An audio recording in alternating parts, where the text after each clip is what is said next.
Karyawan tambang tiba-tiba pingsan tak bisa jalan usai ditetapkan tersangka korupsi. Seorang karyawan perusahaan tambang zirkon PT Investasi Mandiri di Kalimantan Tengah berinisial ETS, syok setelah ditetapkan sebagai tersangka kasus korupsi oleh Kejaksaan Tinggi Kalteng. ETS bahkan harus dibawa menggunakan kursi roda menuju mobil tahanan usai menjalani pemeriksaan intensif di kantor Kejati Kalteng Palangkaraya, Senin, 22 Desember 2025, malam. ETS menjadi salah satu tersangka dalam kasus dugaan korupsi pertambangan zirkon di Kalteng yang merugikan negara sebesar 1,3 triliun. Selain ETS, penyidik juga menetapkan Kepala Dinas ESDM Kalteng berinisial VC, Direktur PT Investasi Mandiri berinisial HS, serta ASN Dinas ESDM Kalteng berinisial IH sebagai tersangka. Diketahui, tersangka ETS diperiksa sekitar 8 jam sebagai saksi. Setelah penyidik menilai adanya kecukupan alat bukti, statusnya dinaikkan menjadi tersangka. Usai penetapan tersebut, ETS dilaporkan mengalami syok dan tidak mampu berjalan sendiri menuju mobil tahanan. Ia kemudian dibawa menggunakan kursi roda sambil mengenakan rompi tahanan dan borgol.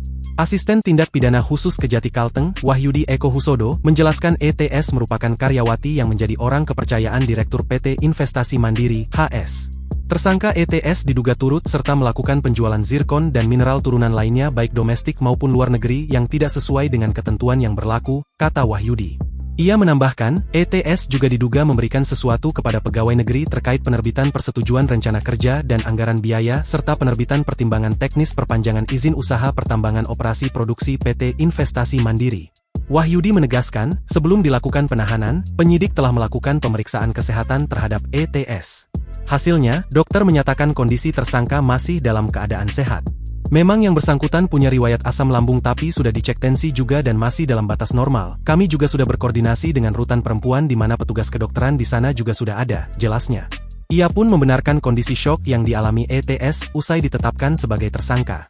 Dalam kasus ini, ETS disangkakan melanggar pasal 2 ayat 1 atau pasal 3 junto pasal 18 junto pasal 55 ayat 1 ke 1 KUHP dan pasal 5 ayat 1 huruf A, atau pasal 13 Undang-Undang Nomor 31 Tahun 1999 sebagaimana telah diubah dengan Undang-Undang Nomor 20 Tahun 2001 tentang pemberantasan tindak pidana korupsi.